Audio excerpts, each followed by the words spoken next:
बिस्मिल्लाहिर्रहमानिर्रहीम। आज का हमारा टॉपिक है electric potential at a point due to a point charge. किसी भी पॉइंट चार्ज के इलेक्ट्रिक फील्ड में किसी भी जगह पे इलेक्ट्रिक पोटेंशियल कैसे मालूम किया जाता है।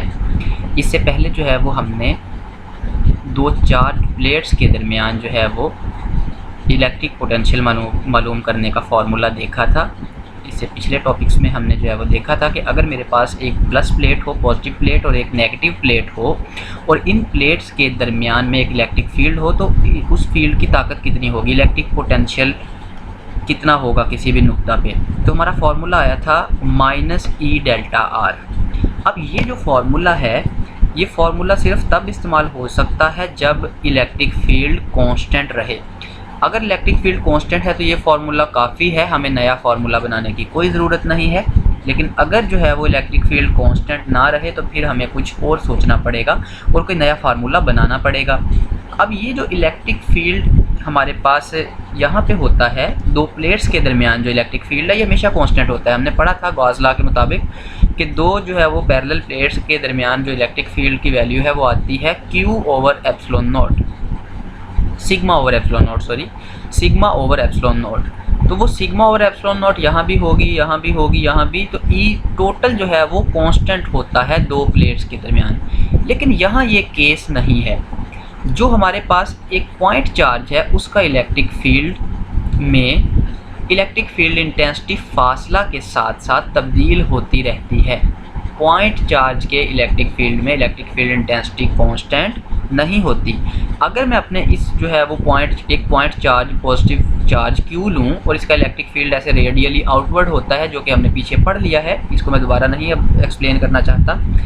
अगर इस जो है वो पॉजिटिव पॉइंट चार्ज, याद रखें ये पॉइंट चार्ज जो है वो हमारा पॉजिटिव चार्ज है ये नेगेटिव चार्ज नहीं है। अगर इस जो है वो पॉजिटिव चार्ज Q के इलेक्ट्रिक फील्ड में मैं दो पॉइंट्स लूँ, एक का नाम A रखूँ, दूसरे का नाम B रखूँ और ये पॉइंट्स दूर दूर हों, तो पॉइंट A पे इलेक्ट्रिक फील्ड इंटेंसिटी और होगी, पॉइंट B पे इलेक्ट्रिक फील्ड इंटेंसिटी और होगी। यानी कि इलेक्ट्रिक फील्ड इंटेंसिटी कांस्टेंट नहीं रहेगी। जब इलेक्ट्रिक फील्ड इंटेंसिटी कांस्टेंट नहीं रहेगी तो हम ये फार्मूला इस्तेमाल नहीं कर पाएंगे। इसका मतलब ये है कि ये फार्मूला दो जो है वो मेरे पास प्लेट्स के इलेक्ट्रिक फील्ड में तो बहुत अच्छा है, लेकिन एक जो यूनिट पॉजिटिव चार्ज है उसके इलेक्ट्रिक फील्ड में ये फार्मूला इतना अच्छा नहीं है। तो हमें जो है वो फिर इसका मतलब है कि हमें जो है वो यूनिट पॉजिटिव चार्ज के केस में नया फार्मूला पोटेंशियल डिफरेंस का बना लेना चाहिए। अब क्या करें, फार्मूला तो हमारे पास और कोई है नहीं, हमारे पास तो सिर्फ यही फार्मूला है। तो ऐसा करते हैं, कुछ जो है वो एज्यूम करते हैं ताकि ये फार्मूला जो है वो इस्तेमाल हो जाए। स्टार्ट में ये फार्मूला इस्तेमाल हो जाए, फिर इसको इस्तेमाल करके कोई नया फार्मूला बना लेंगे। तो ऐसा करने के लिए अब हम क्या एज्यूम करते हैं, हम ये एज्यूम करते हैं कि जो पॉइंट A और पॉइंट B है मेरे पास, ये बहुत करीब करीब हैं। पॉइंट A और पॉइंट B इतने करीब करीब हम एज्यूम कर लेते हैं कि उस छोटे से फासले पे हम एज्यूम कर लेते हैं कि इलेक्ट्रिक फील्ड इंटेंसिटी कांस्टेंट रहेगी। अगर ये पॉइंट्स दूर दूर हों तो ज़ाहिर बात है फासला बढ़ने के साथ इलेक्ट्रिक फील्ड इंटेंसिटी जो है वो कांस्टेंट नहीं रहती। ये पॉइंट चार्ज के केस में ऐसा होता है, जो हमारी चार्ज प्लेट्स हैं उनके दरमियान इलेक्ट्रिक फील्ड इंटेंसिटी कांस्टेंट रहती है, वो जितनी भी दूर हों। लेकिन यहाँ इलेक्ट्रिक फील्ड इंटेंसिटी कांस्टेंट नहीं रहेगी। तो हमने एज्यूम किया कि A और B के दरमियान फासला ज़्यादा नहीं है, बल्कि A और B इतने करीब हैं, इन्फिनिट स्मॉल, बहुत इन्फिनिट स्मॉल जो है वो डिस्टेंस, यहाँ पे बहुत कम फासला है इनके दरमियान, और इतना कम फासला है A और B के दरमियान कि इलेक्ट्रिक फील्ड इंटेंसिटी E जो है वो कांस्टेंट है। तो अब हमारा जो है ये फार्मूला इस्तेमाल हो सकता है। तो अब हम देखते हैं कि हम ये जो है वो फार्मूला कैसे इस्तेमाल करते हैं और इलेक्ट्रिक पोटेंशियल के लिए नया फार्मूला कैसे बनाते हैं, क्योंकि हमें बार बार जो है वो ये एज्यूम नहीं करना। हम जो है वो फ्यूचर के लिए एक अच्छा फार्मूला बनाएंगे जो हर जो है वो फासले के लिए कारआमद हो। तो उस फार्मूले में हम ऐसा करेंगे कि ई आएगा ही नहीं, हमारी वैसे ही जान छूट जाएगी। लेकिन अब फार्मूला बनाने के लिए, क्योंकि अभी हमें ज़रूरत है इस जो है वो फार्मूला को इस्तेमाल करके ही हम नया फार्मूला बनाएंगे, तो इसलिए फिर हम कोई अप्रोक्सीमेशन लगा के ये फार्मूला इस्तेमाल तो करें, बाद में देखते हैं कि फार्मूला हमारा कैसा बनता है। तो हमने फ़र्ज़ कर लिया कि A और B दो पॉइंट्स हैं और ये दो पॉइंट्स इतने कम फासले पे हैं कि इससे इसके दरमियान इलेक्ट्रिक फील्ड इंटेंसिटी कांस्टेंट रहती है। अब हमें पता है कि इलेक्ट्रिक फील्ड, अब अगर हम जो है वो इलेक्ट्रिक फील्ड इंटेंसिटी की वैल्यू लिख लें और इस फासले की वैल्यू लिख लें तो हमारा ए और बी के दरमियान पोटेंशियल डिफरेंस आ जाएगा, उससे हम इलेक्ट्रिक पोटेंशियल आराम से मालूम कर लेंगे। यानी कि अब हमारा अगला टारगेट ये है कि हम ई की वैल्यू मालूम करें और डेल्टा आर की वैल्यू मालूम करें। हमने जो है वो इलेक्ट्रिक फील्ड लाइंस के टॉपिक में पढ़ा था कि ई हमेशा एक पॉइंट का होता है। ई कितने पॉइंट का होता है? एक पॉइंट का। इलेक्ट्रिक पोटेंशियल भी एक पॉइंट का होता है और पोटेंशियल डिफरेंस हमेशा 2 पॉइंट्स का होता है। तो ई तो होता ही एक पॉइंट का है, तो अब क्या करें? ई का फॉर्मूला ए पॉइंट के ऊपर लिखें या ई जो है वो बी पॉइंट पे मालूम करें या कोई और पॉइंट के ऊपर जो है वो ई मालूम कर लें। तो याद रखें, फार्मूला बनाते वक्त ये हमेशा बेहतर होता है कि आप जो है वो जनरल फार्मूला बनाएं। एक ऐसा फार्मूला बनाएं जिसमें सारी वैल्यूज़ आ जाएं। तो अगर हम ए के ऊपर जो है वो ई का फार्मूला लिखेंगे तो सिर्फ ए शामिल होगा, पॉइंट बी उसमें शामिल ही नहीं होगा, तो हमारा फार्मूला सही नहीं बनेगा। पोटेंशियल का तो बन जाएगा, पोटेंशियल डिफरेंस का नहीं बनेगा। तो बेहतर ये है कि ना ए पे इलेक्ट्रिक फील्ड इंटेंसिटी मालूम करें ना बी पे करें, हम इन दोनों के दरमियान में एक पॉइंट पी ले लेते हैं और इस पी के ऊपर इलेक्ट्रिक फील्ड इंटेंसिटी मालूम करते हैं। ऐसा करने से हमारा फार्मूला जनरल बनेगा, जो ए पे भी लग जाएगा, बी पे भी लग जाएगा, सी पे भी लग जाएगा, कहीं भी इस्तेमाल हो सकता है। तो फार्मूला हमेशा ऐसा बनाना चाहिए जो जनरल हो। तो हम फ़र्ज़ करते हैं कि ए और बी जो है वो 2 पॉइंट्स हैं। पॉजिटिव चार्ज जो है वो यूनिट पॉजिटिव चार्ज क्यू के इलेक्ट्रिक फील्ड में, इनके बिल्कुल सेंटर के अंदर एक जो है वो पॉइंट पी है और इस पॉइंट ए का फासला क्यू से आर ए है, पॉइंट बी का फासला जो है वो क्यू से आर बी है और जो पी है इसका फासला क्यू से आर है। याद रखें ये पी इन दोनों के सेंटर में है, मीन में है। मीन का मतलब होता है दरमियान, मिड में है ये। ठीक हो गया। तो अब हम देखते हैं कि ए और बी के दरमियान, ये तो हो गया ई की बात। ई का तो हमने पता कर लिया, ई हम मालूम करेंगे पॉइंट पी के ऊपर। तो चलें जी, हम ई मालूम करते हैं पॉइंट पी के ऊपर। क्योंकि पॉइंट पी का चार्ज क्यू से फासला ये आर है, ये मैंने लिखा हुआ है, ज़रा देखें ये ग्रीन लाइन से शो किया गया है। क्योंकि पॉइंट पी से चार्ज क्यू का फासला ये आर है, इसलिए पॉइंट पी पे इलेक्ट्रिक फील्ड इंटेंसिटी की वैल्यू होगी E is equal to Q over 4 pi epsilon naught are square. ये इलेक्ट्रिक फील्ड इंटेंसिटी के टॉपिक में हमने ये फार्मूला बनाना सीखा था कूलम्स लॉ की मदद से। ठीक हो गया। तो पहली चीज़ हमें potential difference between A and B के लिए पहली चीज़ हमें मालूम हो गई। अब है जी दूसरी चीज़। दूसरी चीज़ कैसे मालूम करें? दूसरी चीज़ है हमारे पास डेल्टा आर। डेल्टा आर कैसे मालूम किया जाए?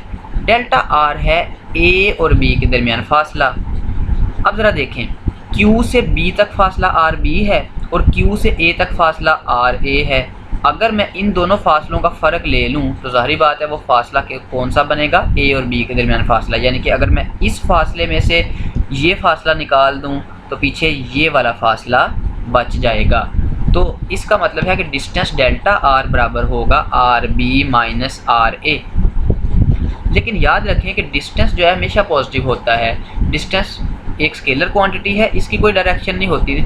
आप R B minus are A लें तब भी ठीक है, R A minus are B लें तब भी ठीक है, इससे कोई फ़र्क नहीं पड़ता। डिस्प्लेसमेंट में अगर हम R A minus are B लें और R B minus are A लें तो फ़र्क पड़ता है, लेकिन डिस्टेंस में फ़र्क नहीं पड़ता।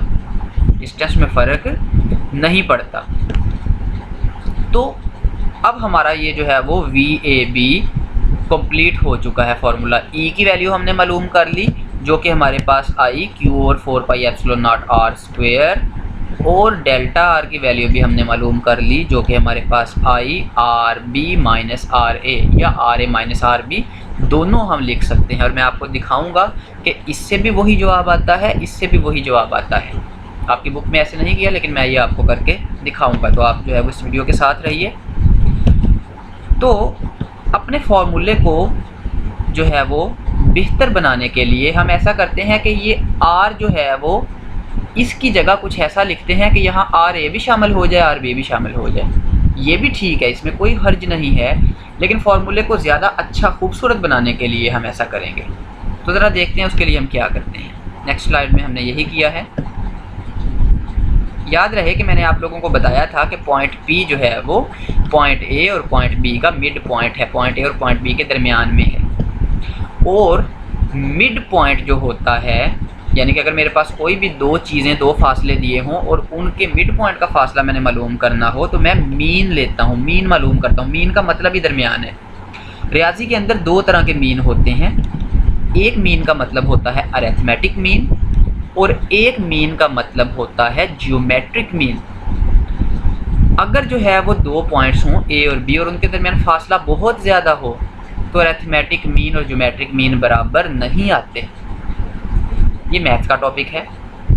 लेकिन अगर ए और बी के दरमियान फासला बहुत कम हो, इन्फिनिट स्मॉल डिस्टेंस हो, जैसा कि हमने अज्यूम किया है, तो अरिथमेटिक मीन और ज्योमेट्रिक मीन दोनों बराबर आ जाते हैं। तो इसका मतलब ये हुआ कि ये जो आर है, फासला आर, जो कि ए और बी का मिड पॉइंट का फासला है चार्ज क्यू से, ये मीन मालूम करने से मालूम हो जाएगा। तो इस केस में हम चाहे अरिथमेटिक मीन मालूम करें, चाहे जो है वो ज्योमेट्रिक मीन मालूम करें, दोनों तरह ये मालूम हो सकता है।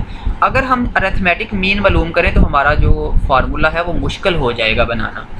तो हम यहाँ पे जब हमारे पास सहूलत मौजूद है तो हम यहाँ पे ज्योमेट्रिक मीन मालूम करेंगे। मतलब तो दोनों का दरमियान ही है।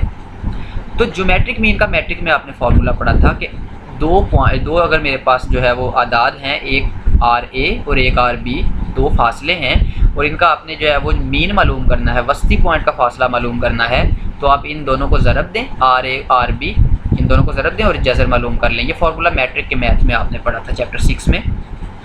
तो ज्योमेट्रिक मीन बराबर आएगा आर के, जो कि मिड पॉइंट का फासला है, और वो बराबर आएगा आर ए आर बी का अंडर रूट। तो यहाँ से आर स्क्वायर किसके बराबर आ जाएगा, क्योंकि मीन जो है वो वस्त को ज़ाहिर करता है, इसलिए मैंने वस्ती नुक्ता का फासला यहाँ पे लिखा है। ये ज्योमेट्रिक मीन के ही बराबर होगा। तो यहाँ पे जो मेरे पास जो आर स्क्वायर किसके बराबर आ जाएगा, आर ए आर बी के बराबर आ जाएगा। अगर मैं आर स्क्वायर की ये वैल्यू इलेक्ट्रिक फील्ड इंटेंसिटी में आर की स्क्वायर की वैल्यू की जगह ये वैल्यू रख दूँ, तो मेरे पास इलेक्ट्रिक फील्ड इंटेंसिटी का फार्मूला बनता है Q/4 pi epsilon naught R A R B. अब हमारा जो है वो प्रॉब्लम बिल्कुल सॉल्व हो चुका है। यानी कि जो मेरे पास ये फार्मूला था delta V is equal to minus E delta R, इसके लिए मैंने ई की वैल्यू भी मालूम कर ली, डेल्टा आर की वैल्यू भी मालूम कर ली। बस अब वैल्यूज पुट करें, आपका जो है वो पोटेंशियल डिफरेंस का फार्मूला आ जाएगा। पोटेंशियल डिफरेंस को वी ए भी लिख सकते हैं, डेल्टा वी भी लिख सकते हैं, इसमें कोई फ़र्क नहीं है। तो अब हम नेक्स्ट यही करने जा रहे हैं। मैं आपको बुक से भी एक्सप्लेन कर दूंगा, यहाँ से भी वही चीज़ है, कोई ज़रूरत नहीं है। तो लेकिन मैं स्लाइड से एक्सप्लेन कर देता हूँ। तो ज़रा देखिए मैंने यहाँ पे क्या किया हुआ है। मैंने यहाँ पे लिखा VAB। आपको पता है VAB का मतलब है A और B का पोटेंशियल का फ़र्क। तो A का पोटेंशियल माइनस B का पोटेंशियल, ये पोटेंशियल डिफरेंस के टॉपिक में हमने डिटेल से देखा था कि VAB का मतलब होता है VA माइनस VB। और ये किसके बराबर था, minus E into delta R. ये बराबर था minus E into delta R. तो माइनस ई की क्या कीमत हमने निकाली, -Q/4 pi epsilon naught R A R B. और डेल्टा आर की क्या कीमत आई, R B minus are A भी ठीक है, R A minus are B भी ठीक है। आप दोनों लिख सकते हैं, मैं आपको दिखाऊंगा कि दोनों से जवाब एक जैसा आएगा। तो चलिए शुरू करते हैं। पहले हम जो है वो डेल्टा आर को ले लेते हैं, R A minus are B. ये क्या है, आर ए आर बी। तो अब हम इसको बस मैथ की मदद से सादा सिंपल करेंगे। ये ये जो आर ए आर बी है, ये अंदर जाके इधर डिवाइड होगा, आर ए पे अलग से डिवाइड होगा, आर बी पे अलग से डिवाइड होगा। जब ये r A R b r a पे डिवाइड होगा तो आर ए से कट जाएगा, पीछे बटे में क्या बच जाएगा, डिनोमिनेटर में आर बी बचेगा। सो 1/RB यहाँ आ जाएगा माइनस। जब आर ए आर बी को आर बी पे डिवाइड करेंगे तो आर बी से कैंसिल हो जाएगा, डिनोमिनेटर में बचेगा आर ए। तो मेरे पास v A minus we b किसके बराबर आया, जो कि डेल्टा वी भी लिख सकते हैं, V A minus we B भी लिख सकते हैं, वी ए बी कुछ भी लिख सकते हैं। मैं यहाँ पे V A minus we B लिख लेता हूँ। V A minus we B is equal to -Q/4 pi epsilon naught multiplied by 1/RB minus 1/RA। आपका फॉर्मूला कंप्लीट है। किसी भी यूनिट पॉजिटिव चार्ज के इलेक्ट्रिक फील्ड में अगर आपने पोटेंशियल डिफरेंस मालूम करना है तो आपने यही फार्मूला लगाना है। अगर आपने दो चार्ज प्लेट्स के दरमियान जो है वो पोटेंशियल डिफरेंस मालूम करना है तो आप जो है वो उस केस में कौन सा फार्मूला लगाएंगे, -E डेल्टा आर वाला फार्मूला लगाएंगे। ठीक है, तो यहाँ पे हमारा ये पोटेंशियल डिफरेंस का फॉर्मूला बन गया। लेकिन अगर हम अपने टॉपिक का नाम देखें तो टॉपिक का नाम क्या है, electric potential at a point due to a point charge Q। तो हमने इलेक्ट्रिक पोटेंशियल अब मालूम करना है, पोटेंशियल डिफरेंस हमने मालूम कर लिया। तो पोटेंशियल डिफरेंस से पोटेंशियल मालूम करना बहुत ही आसान काम है, हमने पहले भी देखा था, बड़ा ही आसान है। पोटेंशियल डिफरेंस जो है वो दो पॉइंट्स के दरमियान होता है, यानी कि पोटेंशियल डिफरेंस तब होता है जब जो दोनों पॉइंट्स हैं वो इलेक्ट्रिक फील्ड के अंदर हो, यानी कि जब दोनों पॉइंट्स जो है वो इलेक्ट्रिक फील्ड के अंदर होंगे तो उनके दरमियान जो होगा वो पोटेंशियल डिफरेंस होगा। यहाँ देखें ज़रा, मेरे पास ये प्लेट ए और प्लेट बी दोनों पोटेंशियल इलेक्ट्रिक फील्ड के अंदर हैं, तो ऐसे केस में जो है वो पोटेंशियल डिफरेंस कहेंगे। अगर एक पॉइंट हो इलेक्ट्रिक फील्ड के अंदर और दूसरा इलेक्ट्रिक फील्ड से बाहर हो तो उसको फिर जो है एक पॉइंट के पोटेंशियल डिफरेंस को, उन दोनों के दरमियान जो पोटेंशियल डिफरेंस है उसको पोटेंशियल कह देते हैं। तो पोटेंशियल एक पॉइंट के लिए होता है, यानी कि इलेक्ट्रिक पोटेंशियल तब मालूम करते हैं जब एक पॉइंट हो इलेक्ट्रिक फील्ड के अंदर, और जब दोनों पॉइंट इलेक्ट्रिक फील्ड के अंदर हों तो पोटेंशियल डिफरेंस मालूम करते हैं। तो यही हम जो है वो अब करने जा रहे हैं। तो हमने अब क्योंकि इलेक्ट्रिक पोटेंशियल मालूम करना है तो हम फ़र्ज़ कर लेते हैं कि जो पॉइंट बी है वो इन्फिनिट फासले पे है। इन्फिनिट फासले का क्या मतलब है, इन्फिनिट फासले का मतलब है, ज़रा देखें, ये मेरे पास चार्ज Q0 है, ये इतना इसका इलेक्ट्रिक फील्ड है। अगर मैं एक पॉइंट उठा के इन्फिनिट फासले पे ले जाऊं तो आप मुझे बताएं क्या यहाँ पे Q का इलेक्ट्रिक फील्ड पहुँच रहा है? इस पॉइंट पे Q का इलेक्ट्रिक फील्ड यहाँ पे नहीं पहुँच रहा। जब Q का इलेक्ट्रिक फील्ड यहाँ पे नहीं पहुँच रहा तो इसका मतलब है कि पॉइंट बी अगर हम इन्फिनिट फासले पे ले जाएं, यानी कि हम पॉइंट बी को इन्फिनिट फासले पे ले जाएं चार्ज Q से, तो वो इलेक्ट्रिक फील्ड से ही बाहर निकल जाएगा। तो जो पॉइंट इलेक्ट्रिक फील्ड में ना हो उसका पोटेंशियल भी कोई नहीं होता, उसका पोटेंशियल ज़ीरो होता है। तो जब हम पॉइंट बी को चार्ज Q से इन्फिनिट फासले पे ले जाएंगे तो पॉइंट बी का इलेक्ट्रिक पोटेंशियल क्या हो जाएगा, ज़ीरो हो जाएगा। पॉइंट बी का इलेक्ट्रिक पोटेंशियल ज़ीरो हो जाएगा। तो हम यही जो है वो यहाँ पे करते हैं। फ़र्ज़ किया कि पॉइंट बी जो है वो इन्फिनिट फासले पे है, इन्फिनिटी पे है, तो पॉइंट बी का फासला आर बी इन्फिनिटी हो जाएगा, तो वी बी क्या हो जाएगा, ज़ीरो। ये दो वैल्यूज़ अपने इस वाले फार्मूले में वी बी की जगह ज़ीरो रखते हैं और आर बी की जगह इन्फिनिटी रखते हैं, तो ये टर्म भी ज़ीरो हो जाएगी और ये टर्म भी ज़ीरो हो जाएगी। तो हमारे पास बाकी क्या बचेगा, V A minus we B की जगह ज़ीरो आ जाएगा और 1 ओवर आर बी की जगह भी ज़ीरो आ जाएगा, तो यहाँ सिर्फ 1 ओवर आर ए रह जाएगा। तो फार्मूला बना v a is equal to Q over 4 pi epsilon naught 1 over r a. अब क्योंकि यहाँ पे एक ही R है एक ही B है तो ये A और B लिखने की ज़रूरत नहीं है यहाँ पे, तो हम जो है वो इनको वैसे इग्नोर कर देते हैं। तो मेरा फार्मूला बनेगा V is equal to Q over 4 pi epsilon naught R। This is the formula for electric potential in electric field of a positive charge Q0 और this is the formula for electric potential due to positive point charge Q0। This formula is valid for every point inside electric field of this positive point charge Q।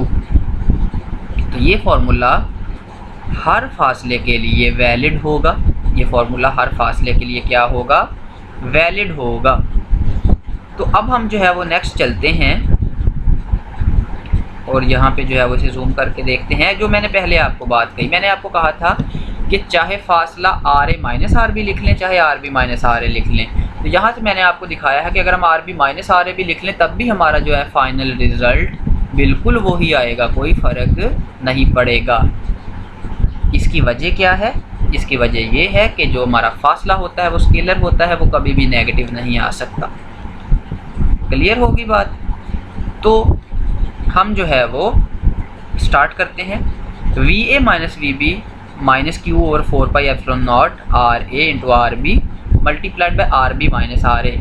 लेकिन शुरू में मैंने आपको ज़ोर दे के कहा था कि हमारा चार्ज Q नेगेटिव नहीं है, इसका मतलब ये नेगेटिव की अलामत चार्ज Q के साथ नहीं है, ये नेगेटिव की अलामत इस टर्म के साथ है। तो आप इस नेगेटिव की अलामत को यहाँ से उठाएं और इसके साथ लिख दें, तो चार्ज क्या हो जाएगा, plus Q over 4 pi epsilon naught R A R B multiplied by, जब ये माइनस इधर जाके मल्टीप्लाई होगा तो ये वाला आर ए पॉजिटिव हो जाएगा और ये वाला आर बी नेगेटिव हो जाएगा। तो बताएं वही बन गया कि नहीं बन गया, R A minus are B. इस वजह से फाइनल रिज़ल्ट बिल्कुल वैसे ही सेम आता है। तो ये था हमारा topic electric potential due to a positive point charge Q at any point A B C किसी भी पॉइंट पे आप ये कर सकते हैं। उम्मीद है कि आपको जो है ये टॉपिक समझ आ गया होगा। जाने से पहले मैं आपसे एक सवाल करता हूँ कि इलेक्ट्रिक फील्ड इंटेंसिटी, आपने ये सोच के बताना है, इलेक्ट्रिक फील्ड इंटेंसिटी जो दो प्लेट्स के दरमियान होती है वो कांस्टेंट क्यों होती है। ये क्वेश्चन का आंसर आपने मुझे कमेंट करना है नीचे। मैं आपको बताऊंगा कि आपका आंसर ठीक है कि नहीं है। मैं फिर से रिपीट कर देता हूँ कि इलेक्ट्रिक फील्ड इंटेंसिटी दो चार्ज्ड प्लेट्स के दरमियान कांस्टेंट क्यों रहती है और जो है वो पॉइंट चार्ज के लिए कांस्टेंट क्यों नहीं रहती। अगर आपका कोई सवाल है तो आप जो है वो क्वेश्चन अपना कमेंट में नीचे पुट करें, आपको उसका आंसर भी दिया जाएगा, लेकिन पहले आपने मेरे सवाल का जवाब ज़रूर देना है। अगली वीडियो के साथ जो है वो हाज़िर होंगे, लेकिन जाते जाते आपको जो है वो एक काम करना है और आपने जो है वो नीचे इस चैनल के जो इस वीडियो के नीचे रेड कलर का सब्सक्राइब बटन है वो ज़रूर प्रेस करना है। ऐसा करने से हमारी हौसला अफजाई होती है। अब तक के लिए इतना ही। अगली वीडियो के साथ बहुत जल्द हाज़िर होंगे और हम बहुत जल्द ये कोर्स जो है वो कवर कर लेंगे। तो अब तक के लिए इजाज़त दें। अगली वीडियो के साथ हाज़िर होंगे और हम ये बहुत जल्द पूरी बुक मुकम्मल करेंगे। अल्लाह हाफ़िज़।